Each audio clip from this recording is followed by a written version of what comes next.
اور گئے تو بات وہی نکلی۔ ولید بن عتبہ نے خط نکال کے باہر رکھا اور کہا یزید کا حکم ہے، آپ سے بیعت لینی ہے، آپ کو یزید کو امیر ماننا پڑے گا۔ تو حضرت امام حسین نے انکار تو نہیں کیا، فرمانے لگے میرے جیسے آدمی کے لیے گھر کے اندر چھپ کے بیعت کرنا اچھا نہیں ہے، میں یہاں سے جاؤں گا، لوگوں کو جمع کروں گا، پھر اس کے بعد جو ہوگا سو دیکھا جائے گا۔ وعدہ نہیں کیا کہ بیعت کروں گا۔ جب یہ کہہ کر امام حسین نکلنے لگے تو مروان بن حکم نے ولید بن عتبہ سے کہا یہ جو حسین تمہیں پہلا پھسلا کے واپس جا رہا ہے یہ تیرے ہاتھ نہیں آئے گا، اگر یزید کی بیعت لینی ہے تو یہیں لے، اگر نہیں کرتا تو یہیں اسے قتل کر، ورنہ باہر جا کے فتنہ پھیلائے گا۔ امام حسین کے سامنے ہی اس نے یہ کہہ دیا، مروان بن حکم نے۔ امام حسین نے جب یہ سنا تو امام حسین بہت غصے ہوئے مروان بن حکم پہ اور فرمانے لگے تو کون ہوتا ہے مجھے شہید کرنے والا، مجھے قتل کرنے والا؟ یہ کہہ کے اس پہ غصے ہو کر اس کو 2-4 باتیں سنا کے امام حسین غصے میں بھر کے وہاں سے باہر نکل گئے۔ جب یہ بات واضح ہو گئی کہ اب یہ مجبور کریں گے، پریشرائز کریں گے، یزید کے ہاتھ پہ بیعت کرنے کے لیے ہمیں مجبور کیا جائے گا، اور یزید کے ہاتھ پہ ہمارا بیعت کرنا یعنی یزید جو کرے اس کو تسلیم کرنا، چاہے وہ غلط کرے، چاہے وہ صحیح کرے، چاہے وہ گناہ کرے، چاہے وہ برائیاں کرے، چاہے وہ برائیاں پھیلائے، ان ساری باتوں کو ہمیں تسلیم کرنا پڑے گا، اور جو برائی پر راضی ہو وہ بھی برائی کرنے والے کے ساتھ برائی میں شریک ہو جاتا ہے۔ چنانچہ امام حسین رضی اللہ عنہ اپنے گھر والوں کو لے کر مدینے کو چھوڑ کر مکے چلے گئے۔ عبداللہ بن زبیر بھی وہاں سے مکے کو چلے گئے۔ جب امام حسین اور حضرت عبداللہ بن زبیر یہ حضرات مدینے کو چھوڑ کر مکے چلے گئے تو ولید بن عتبہ کو یہ بات ناگوار گزری، اور اس نے ایک لشکر 2000 آدمیوں کا تیار کیا ان حضرات کو گرفتار کرنے کے لیے اور ان سے لڑنے کے لیے۔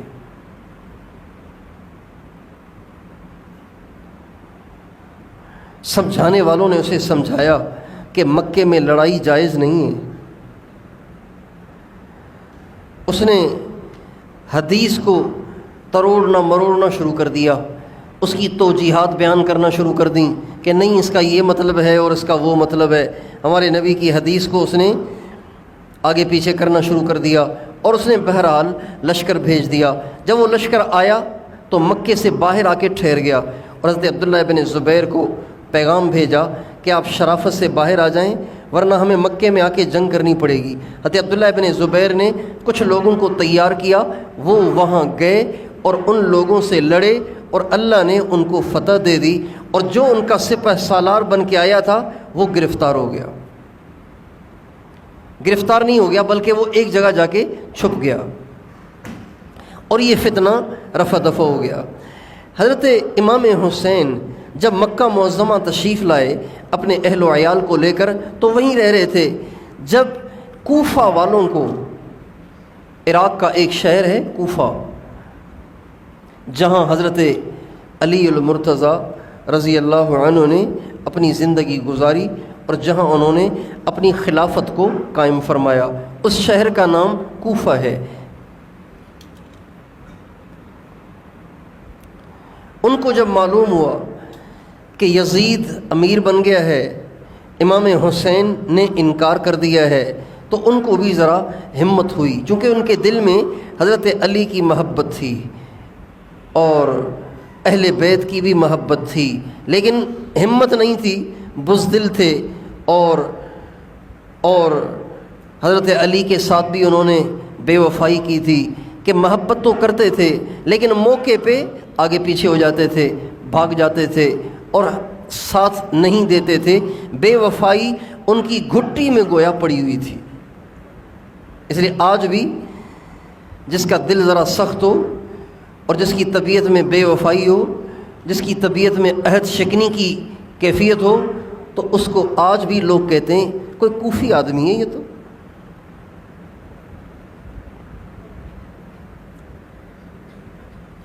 ان کو جب معلوم ہوا کوفہ والوں کو کہ امام حسین تو مدینے کو چھوڑ کے مکے چلے گئے ہیں اور یزید امیر بن گیا ہے، تو وہ لوگ بھی نہیں چاہتے تھے کہ یزید جیسے برے آدمی کے ہاتھ پہ بیعت کریں۔ چنانچہ انہوں نے امام حسین کو خط لکھا اور کہا، اے اللہ کے نبی کے بیٹے، اے اہل بیت اعظام، ہمیں پتہ چلا ہے کہ یزید ہمارا امیر بن گیا ہے، بخدا وہ بالکل اس لائق نہیں ہے کہ وہ اس کو امت مسلمہ کا امیر بنایا جائے، بے شک آپ ہی اس کے حقدار ہیں، لہٰذا آپ ہمارے پاس تشریف لائیں، ہم آپ کا ساتھ دیں گے، آپ کا ساتھ دیں گے۔ جیسے آپ کے ابا نے کوفہ کو مرکز بنایا اور کوفہ سے انہوں نے آگے اپنی خلافت کو پھیلایا، آپ بھی کوفہ میں آ جائیں، ہم سب آپ کے ساتھ ہیں اور آپ کے ذریعے سے اللہ دین کی حفاظت کرے گا اور نالائقوں سے اللہ امت کو بچائے گا۔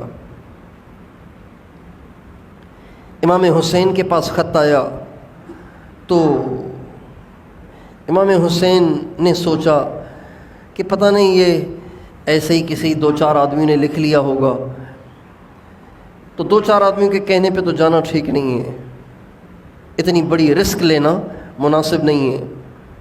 مگر انہوں نے ایک اور خط بھیجا، ایک اور خط بھیجا، ایک اور خط بھیجا، پھر وفد بھیجا، ایک جماعت بھیجی، ایک اور جماعت، ایک اور جماعت، ایک اور جماعت، 150 خطوط انہوں نے لکھے امام حسین کو۔ کتنے خطوط لکھے؟ 150 خطوط لکھے، اور جو جماعتیں بنا کر بھیجیں امام حسین کو بلانے کے لیے، وہ اس کے علاوہ علیحدہ ہیں، اور ان سب میں ان کو یہ باور کرایا گیا آپ تشریف لائیں، ہم سب آپ کے محبت کرنے والے، ہم سب آپ کے جان نثار ہیں، آپ آئیں، ہم آپ کا ساتھ دیں گے، آپ کوفہ کو مرکز بنائیں اور یہاں سے اپنی خلافت کو پھیلائیں، اور ہم خود بھی یزید سے بیزار ہیں۔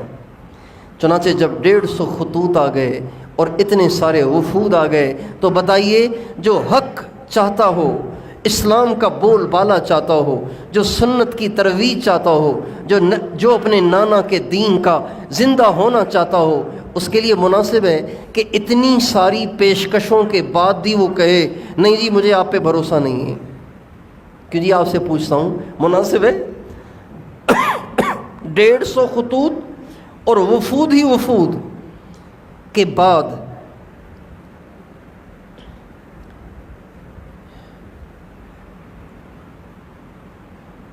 آل رسول کے لیے مناسب نہیں ہے کہ جب دین کے زندہ ہونے کی کوئی صورت بن رہی ہے، امت مسلمہ کے کسی لائق کے حوالے ہو جانے کی صورت بن رہی ہے، اور وہ یہ کہہ کے ان کو ٹالتا رہے کہ نہیں جی آپ لوگوں نے پہلے بھی ایسے کیا تھا، لہٰذا میں تمہارے پاس نہیں آؤں گا۔ چنانچہ امام حسین کے جی میں بھی آ گئی کہ میں نے جانا ہے، اور انہوں نے تیاری شروع کر دی۔ جب انہوں نے تیاری شروع کر دی، اپنے اہل و عیال کو بھی ساتھ لے کر چلنے کا پروگرام بنایا۔ اہل و عیال کو ساتھ کیوں لیا؟ اہل و عیال کو ساتھ اس لیے لیا کہ جب وہاں خلافت قائم کرنی ہے تو وہاں سے یہاں دوبارہ آنا تو ہوگا نہیں، لہٰذا بچے بھی ساتھ ہی رہیں گے، عورتیں بھی ساتھ رہیں گی، گھر بھی ساتھ رہے گا۔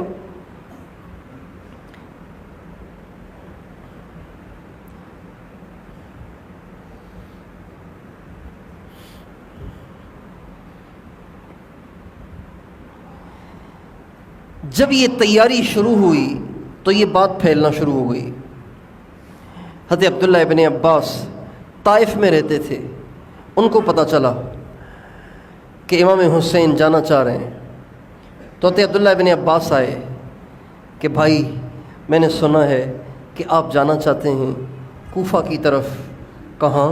میں نے پروگرام بنا لیا ہے، انہوں نے 150 خط لکھے ہیں، اتنی ساری جماعتیں بھیجی ہیں، میرے لیے مناسب ہے کہ اتنی بڑی پیشکشوں کے بعد بھی میں کہوں کہ نہیں میں نہیں آؤں گا، اور میں بھی اس پر راضی ہو جاؤں کہ ٹھیک ہے یزید اگر حکومت کرتا ہے تو کرتا رہے، اور وہ جو ظلم زیادتیاں اور برائیاں کرتا ہے اس کو کرنے دی جائیں، کیا میرے لیے مناسب ہے؟ تو حضرت عبداللہ ابن عباس نے کہا مناسب تو نہیں ہے، لیکن انسان تجربوں سے بھی بہت کچھ سیکھتا ہے۔ کوفہ والوں نے آپ کے ابا کے ساتھ کیا کیا، آپ یہ بھی تو سوچیں، آپ کے بھائی امام حسن کے ساتھ کیا کیا یہ بھی تو سوچیں۔ آپ کے والد کو بھی شہید کیا، آپ کے بڑے بھائی کو بھی شہید کیا، آپ ان پہ کیسے بھروسہ کر رہے ہیں؟ فرمانے لگے وہ تو شہید ہوئے سو ہوئے، لیکن اب جب 150 دفعہ انہوں نے مجھے پیشکش کی کہ آپ آ جائیں تاکہ ظالم سے ہماری جان چھوٹے اور دین کے زندہ ہونے کی صورت پیدا ہو اور دین کی حفاظت ہو، تو پھر میرے لیے مناسب نہیں ہے۔ انہوں نے بہت سمجھایا، لیکن حضرت امام حسین نے کہا نہیں جی میں نے تو جانا ہے۔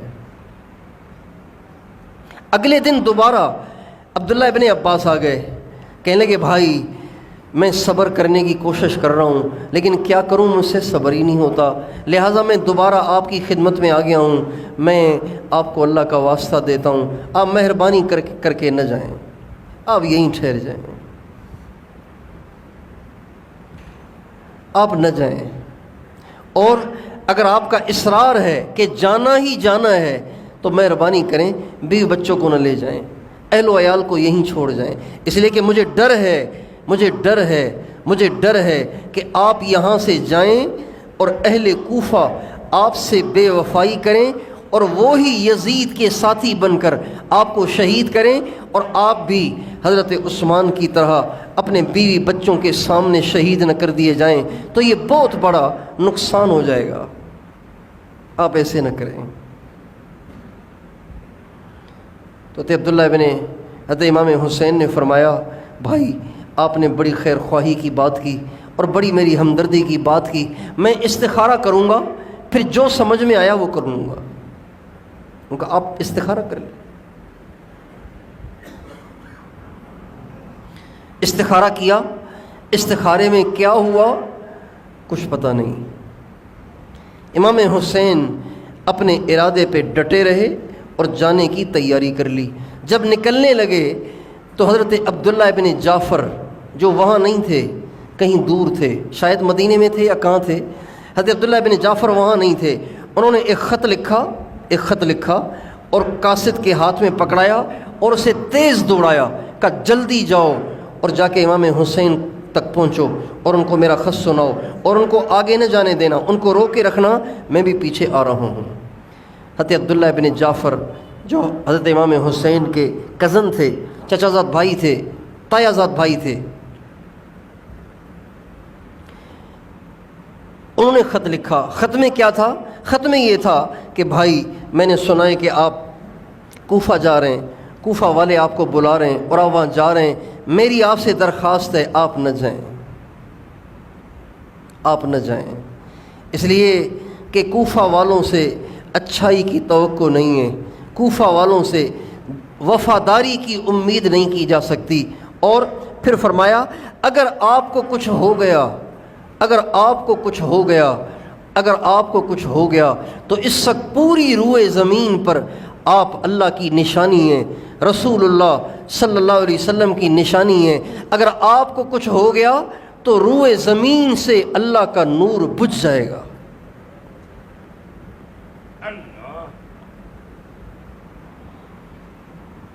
اگر آپ کو کچھ ہو گیا تو اللہ کا نور روئے زمین سے بجھ جائے گا، لہٰذا آپ میرا خط ملتے ہی ٹھہر جائیں، میں آتا ہوں پھر کریں گے۔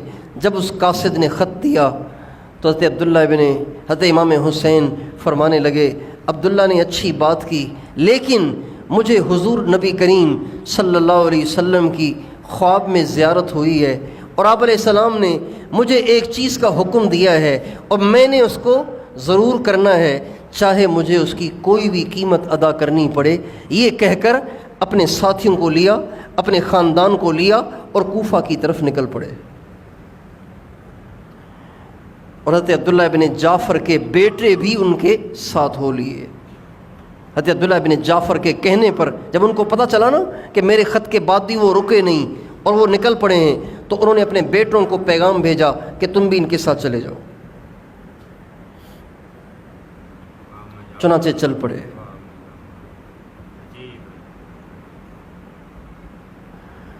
اس سے پہلے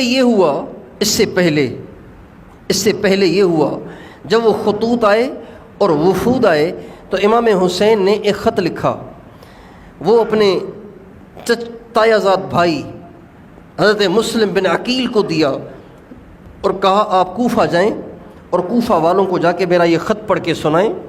اس خط میں لکھا تھا کہ میرے پاس تمہارے خطوط بھی آئے، تمہارے وفد بھی آئے، اور میں نے تمہارے پاس آنا طے کر لیا ہے، لیکن میں مسلم بن عقیل کو بھیج رہا ہوں، تم میرے ہاتھ پر اس کے توسط سے بیعت کرو۔ جب یہ بات ثابت ہو جائے گی کہ تم نے میرے ہاتھ پر بیعت کر لی اور تم سب کے سب عملاً حقیقتاً میرے ساتھ ہو، تم پھر میں بھی آ جاؤں گا۔ تو اب کتنی مضبوط بات ہو گئی۔ عبداللہ بن عباس کہہ رہے تھے رضی اللہ عنہما غدار ہیں، بے وفا ہیں، بے وفائی کریں گے۔ حضرت عبداللہ بن جعفر نے بھی یہی کہا، مسلم بن عقیل کو بھیجا تو بات واضح ہو جائے گی، جب ایک دفعہ وہ بیعت کر لیں گے اور وہ سب کے سب ایک ہاتھ پہ جمع ہو جائیں گے تو بات واضح ہو جائے گی۔ چنانچہ مسلم بن عقیل رضی اللہ تعالیٰ عنہ امام حسین کا خط لے کر جب کوفہ پہنچے اور کوفہ والے ان کا سن کر جمع ہوئے اور امام حسین کا خط پڑھ کے انہوں نے سنایا۔ اس خط میں پتہ ہے کیا لکھا ہوا تھا؟ عجیب مضمون ہے وہ، عجیب مضمون ہے وہ۔ اس مضمون کو پڑھنے سے یہ بات ہر شخص پہ واضح ہو جاتی ہے کہ امام حسین کی قربانی کی اصل وجہ کیا ہے۔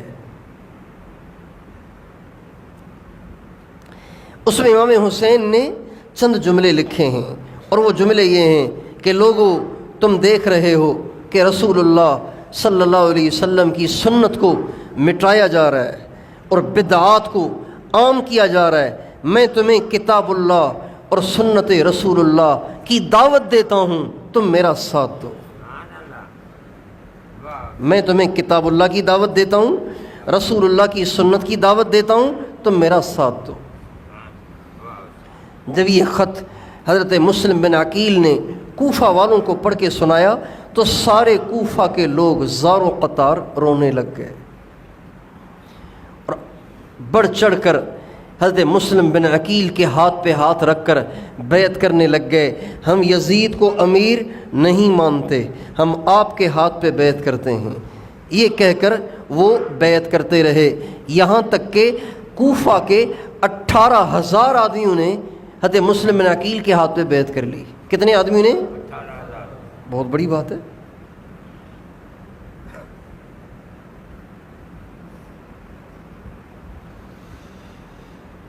18,000 آدمیوں نے بیعت کر لی۔ مسلم بن عقیل نے جب دیکھا سارا ہی کوفہ امنڈ آیا، امام حسین کا نام سن کے انہوں نے خط لکھا امام حسین کو کہ آپ اطمینان سے تشریف لے آئیں، سارا کوفہ آپ کے ساتھ ہے۔ امام حسین اس خط کو ملتے ہی بیوی بچوں کو لیا اور چل پڑے۔ ادھر جب سارا کوفہ مسلم بن عقیل پر جمع ہو گیا تو اس وقت کوفہ کے جو امیر تھے انہوں نے مسجد میں جمع ہو کر خطبہ دیا، لوگوں کو اکٹھا کر کے خطبہ دیا، بیان کیا اور کہا لوگوں میں نے سنا ہے کہ تم بغاوت کرنا چاہتے ہو اور مسلم بن عقیل کو تم نے بلایا ہے۔ دیکھو میں لڑنا نہیں چاہتا، میں کوئی نقصان کرنا نہیں چاہتا، لیکن یہ تمہارا طرز طریقہ ٹھیک نہیں ہے، لہٰذا تم یہ صورت اختیار مت کرو۔ جب انہوں نے یہ کہا تو ایک شخص کھڑا ہو گیا، بنو امیہ کا ایک حلیف کھڑا ہو گیا، یعنی جس کا اس سے معاہدہ تھا بنو امیہ سے مراد یزید اور دوسرے لوگ۔ وہ کھڑا ہو گیا، کہنے لگا امیر صاحب آپ امیر ہیں کیا ہیں، اتنی ڈھیلی بات کر رہے ہیں، ادھر بغاوت ہو رہی ہے اور آپ ایسے ہی حکمت بصیرت کی باتیں کر رہے ہیں، آپ کو فوری طور پہ ایکشن لینا چاہیے، مسلم بن عقیل کو گرفتار کرنا چاہیے، اس کو قتل کر دینا چاہیے، جو اس کا ساتھ دے ان سب کو قتل کر دینا چاہیے، اور آپ بزدلی کیوں دکھا رہے ہیں؟ تو وہ کہنے لگے، اہل بیت سے محبت کرتے تھے، وہ کہنے لگے میں اللہ کو راضی کرتے ہوئے بزدل کہلایا جاؤں یہ زیادہ اچھا ہے اس بات سے کہ اللہ کو ناراض کر کر دلیر بن جاؤں۔ لہٰذا اگر تم اس کو بزدلی کہتے ہو تو کہتے رہو۔ جب اس شخص نے دیکھا کہ امیر تو بالکل ہی ڈھیلا ڈالا ہو رہا ہے تو اس نے خط لکھا یزید کو، براہ راست یزید کو خط لکھا اور کہا کوفہ تیرے ہاتھ سے نکل گیا ہے، بصرہ بھی نکل جائے گا، اگر تو کچھ کرنا چاہتا ہے تو فوری طور پر کوفہ کا امیر تبدیل کر، کوفہ کا امیر تبدیل کر، یہاں کسی ایسے آدمی کو بھیج جو مار مار کے ان کو سیدھا کر دے اور ان کے دل دماغ سے حسین اور اس کی بیعت کو باہر نکال دے۔ جب یہ خط یزید کو پہنچا تو یزید نے اس کا جو مشیر تھا، مشیر اس کو بلایا۔ وہ مشیر عیسائی تھا۔ مشیر کون تھا؟ سرجون اس کا نام تھا، سرجون اس کا نام تھا۔ اس کو بلایا، کہا مسئلہ خراب ہو رہا ہے، کیا کرنا چاہیے؟ کہ رائے دوں، قبول کرو گے؟ کہ ہاں۔ کہ میری رائے یہ ہے کہ ابن زیاد، عبید اللہ بن زیاد کو تم فوری طور پر کوفے کا امیر مقرر کرو اور اس کو حکم کرو کہ مسلم بن عقیل کو جا کے قتل کر دے، اس کے ماننے والوں کو بھی قتل کرے، جو سیدھا ہو جائے تو ٹھیک ہے ورنہ اس کو بھی قتل کر دے۔ ان کا ٹھیک۔ ابن زیاد کو بلایا گیا۔ ابن زیاد سے یزید نے کہا ہم تجھے کوفے کا اور بصرے کا امیر بناتے ہیں، تم چلے جاؤ یہاں سے اور جا کے وہاں سنبھالو سارا کام۔ ابن زیاد آیا، دو آدمی اپنے ساتھ اور لے لیے، شریک بن آور اور مسلم بن عمر باہلی، یہ دو شخصوں کو ساتھ لے کے وہ کوفہ پہنچا۔ اچھا جب کوفہ پہنچا نا تو کوفہ والوں کو تو انتظار تھا امام حسین کا۔ جب ابن زیاد دو آدمی لے کر کوفہ میں داخل ہوا تو سارے کوفہ میں شور مچ گیا، امام حسین آ گئے، امام حسین آ گئے، امام حسین آ گئے۔ سارا کوفہ امنڈ آیا امام حسین کی زیارت کے لیے، چونکہ وہ جانتے تو نہیں تھے، پہچانتے نہیں تھے، چہرے سے واقف نہیں تھے، لہٰذا ابن زیاد ہی کو امام حسین سمجھنے لگ گئے، اور جہاں سے ابن زیاد گزرتا اس پہ اس کا استقبال ہوتا، وہ سارے کہتے مرحبا بابن رسول اللہ، مرحبا رسول اللہ کا بیٹا آ گیا۔ ابن زیاد اندر ہی اندر یہ دیکھ کر اندر ہی اندر وہ ذبح ہوتا رہا، اندر ہی اندر اس کو مرچیں لگتی رہیں، اندر ہی اندر میں وہ جلتا رہا اور بھنتا رہا کہ ارے یہ تو سارا کوفہ حسین ہی ہو چکا ہے، سارا ہی کوفہ حسین کی طرف ہو چکا ہے۔ بہرحال کرتے کرتے جو مدینے کے امیر تھے ان کا دروازہ جا کے ابن زیاد نے کھٹکھٹایا۔ جب دروازہ کھٹکھٹایا تو وہ سمجھے کہ مسلم بن عقیل آ گئے ہیں، تو وہ کہنے لگے مسلم آپ میرا دروازہ نہ کھٹکھٹائیں، آپ اندر نہ آئیں، میں آپ پہ ہاتھ نہیں اٹھانا چاہتا، مہربانی کر کے آپ یہاں سے چلے جائیں۔ تو ابن زیاد نے آہستہ سے کہا میں مسلم نہیں ہوں، یزید کا بھیجا ہوا ابن زیاد ہوں۔ انہوں نے دروازہ کھولا، وہ اندر آئے، ابن زیاد اندر آیا اور وہاں بیٹھ کے پھر اس نے سوچا کہ یہ تو سارا ہی کوفہ مسلم کے ہاتھ پہ بیعت کر چکا ہے اور امام حسین کا دیوانہ بن چکا ہے، تو کیا کرنا چاہیے؟ چنانچہ اس نے نماز کا وقت ہوا، منبر پہ چڑھ کے اس نے اعلان کیا میں ابن زیاد ہوں، یزید کا بھیجا ہوا ہوں، کوفہ کا گورنر مجھے بنا دیا گیا ہے اور میں تمہیں حکم کرتا ہوں، میں نے سنا ہے کہ تم سارے کے سارے مسلم کے ہاتھ پہ بیعت کر چکے ہو اور امام حسین کی طرف جا رہے ہو، لہٰذا میں تمہیں حکم کرتا ہوں شرافت سے سیدھے ہو جاؤ، جو سیدھا ہو جائے گا اس کو ہم چھوڑ دیں گے، جو سیدھا نہیں ہوگا ہم اس کے گھر کے دروازے پہ اس کو سولی چڑھائیں گے، اور سارے ماننے والوں کا ہم برا حشر کریں گے، لہٰذا تم سارے سیدھے ہو جاؤ۔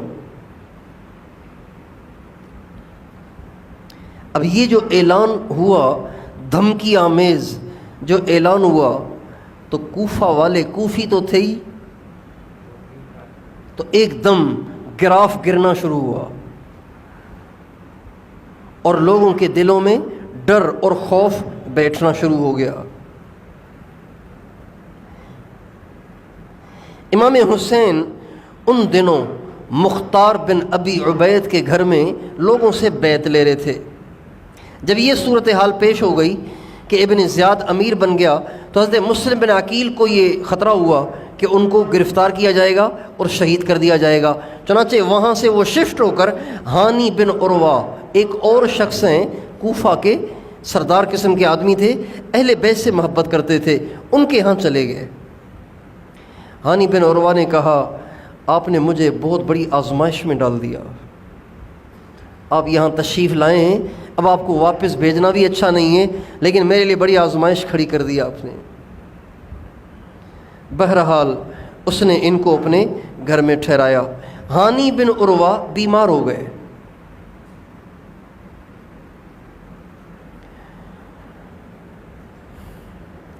جب وہ بیمار ہوا تو ابن زیاد کو معلوم ہوا کہ ہانی بن عروہ بیمار ہو گیا ہے، چنانچہ اس نے عیادت کے لیے آنے کا پروگرام بنایا۔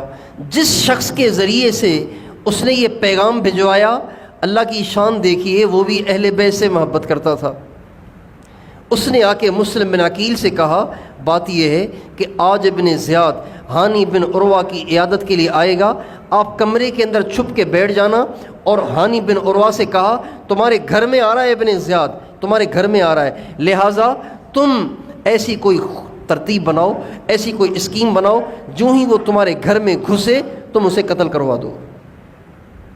ہانی بن عروہ کہنے لگے یہ شرافت کے خلاف ہے کہ گھر میں آئے ہوئے کو قتل کیا جائے، گھر میں آئے ہوئے کو قتل کیا جائے۔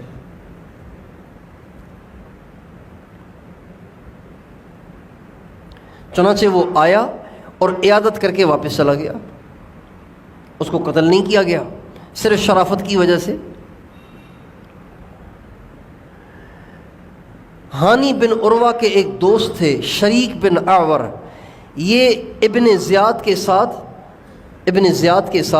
یزید نے اس کو بھیجا تھا، اور اللہ کی شان دیکھیے کہ شریک بن اعور بھی اہل بیت سے محبت کرتا تھا۔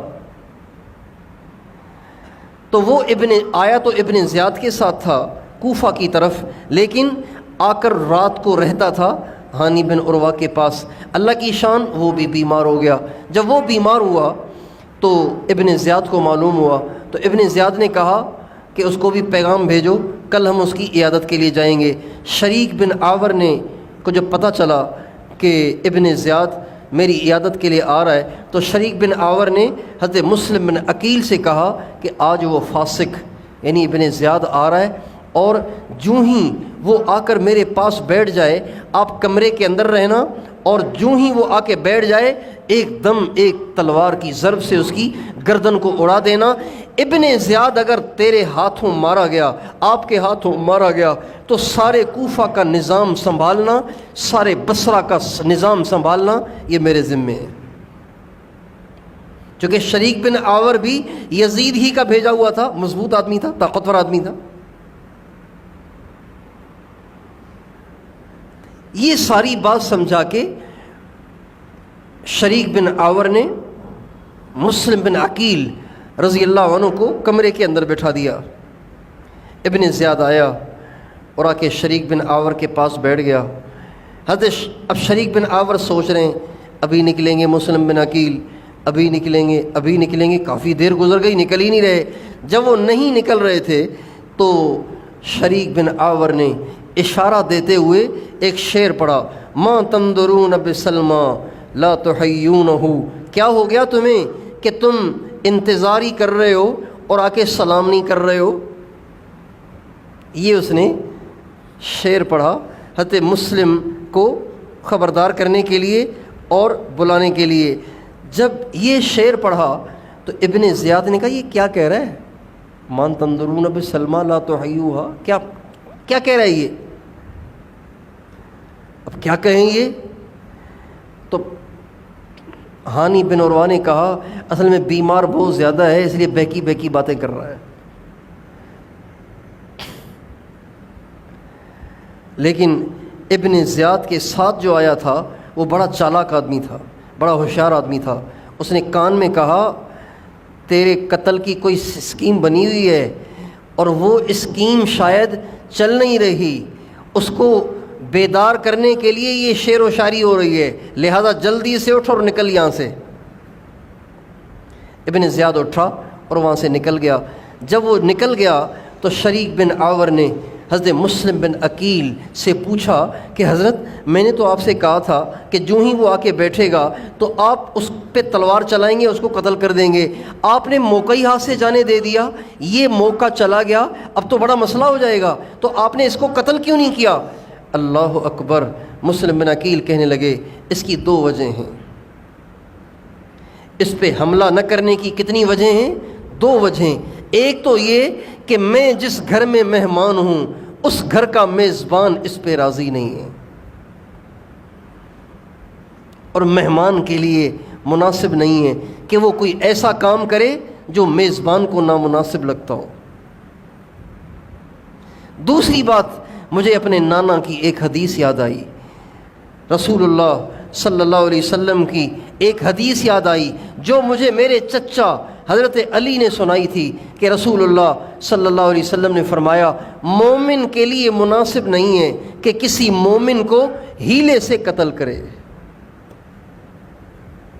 مومن کے لیے مناسب نہیں ہے کہ وہ کسی مومن کو ہیلے سے قتل کرے۔ یہاں آ کر حق اور باطل میں تمیز ہو جاتی ہے، حق اور باطل الگ الگ جدا جدا ہو جاتا ہے کہ ادھر ابن زیاد تو ممبر پہ کھڑے ہو کے دھمکیاں دے رہا ہے، جو مسلم کے پیچھے جائے گا اس کو سولی لٹکایا جائے گا، جو اس کے ساتھ جو اس کا ساتھ دینے والا بھی معلوم ہوگا اس کا بھی برا حشر ہوگا۔ اور ادھر جو اہل بیت ہیں وہ کہہ رہے ہیں چونکہ حضور نے فرمایا نا مناسب نہیں ہے، اس لیے میں نے اپنی جان کی بھی بازی لگا دی اور ہر چیز کو قربان کر دیا، لیکن اس حدیث کے خلاف قدم اٹھانا مجھے اچھا نہیں لگا۔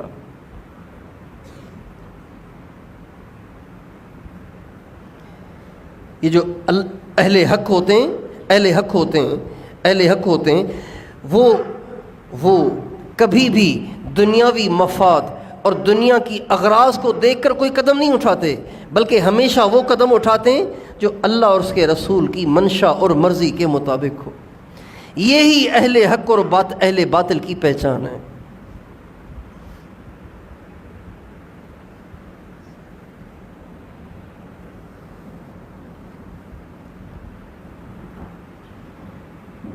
حالانکہ اس وقت حضرت مسلم بن عقیل کا ابن زیاد کو قتل کرنا یہ ناجائز نہیں تھا، جائز تھا، اس لیے کہ ابن زیاد مسلم بن عقیل کے خون کا پیاسا ہے اور آگے پتہ نہیں کیا کیا اس نے تباہیاں مچانی ہیں، مسلم بن عقیل کو بھی شہید کرنا ہے، سارے اہل بیت کے ساتھ بھی کیا کچھ کرنا ہے، لیکن حضرت مسلم بن عقیل صرف اس ایک حدیث کو بچانے کے لیے سب کچھ کی قربانی دے دی۔ آج ہم اپنی زندگیوں میں غور کریں کہ ہم بھی اپنے آپ کو اہل بیت کا حبدار کہتے ہیں، اپنے آپ کو اہل بیت سے محبت کرنے والا کہتے ہیں، رسول اللہ صلی اللہ علیہ وسلم سے محبت کرنے والا کہتے ہیں، کبھی ہم بھی احادیث کو بچانے کے لیے کوئی قربانی کرتے ہیں کہ بھئی اللہ کے نبی کا یہ ارشاد ہے لہذا ہم سارے مفادات کی قربانی دیتے ہیں، حدیث کے خلاف ہم کوئی قدم نہیں اٹھائیں گے؟ کوئی ہم میں سے ایسے کرتا ہے؟ ادھر تو جائز ناجائز ایسا مکس ہے کہ پتہ ہی نہیں چل رہا کہ جائز کیا ہے ناجائز کیا ہے۔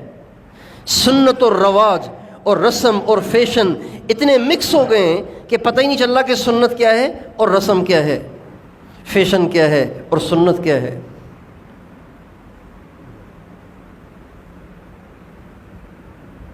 اس لیے جو لوگ رسومات کو سنت پر ترجیح دیتے ہیں، فیشن کو سنت پر ترجیح دیتے ہیں، مفادات کو احادیث مبارکہ اور احکام خداوندی پہ ترجیح دیتے ہیں، ان کا امام حسین سے کوئی واسطہ نہیں ہے، وہ تو ابن زیاد کے تابع دار ہیں، ابن زیاد کے پیروکار ہیں، ابن زیاد کے طریقے پہ چلنے والے ہیں، امام حسین کی سنت پہ چلنے والے، اہل بیت کے طریقے اور نقش قدم پہ چلنے والے تو بس وہی ہیں جو ہر مفاد کی قربانی دیتے ہیں، سنت کو بچاتے ہیں، حدیث کو بچاتے ہیں، حکم خداوندی کو بچاتے ہیں۔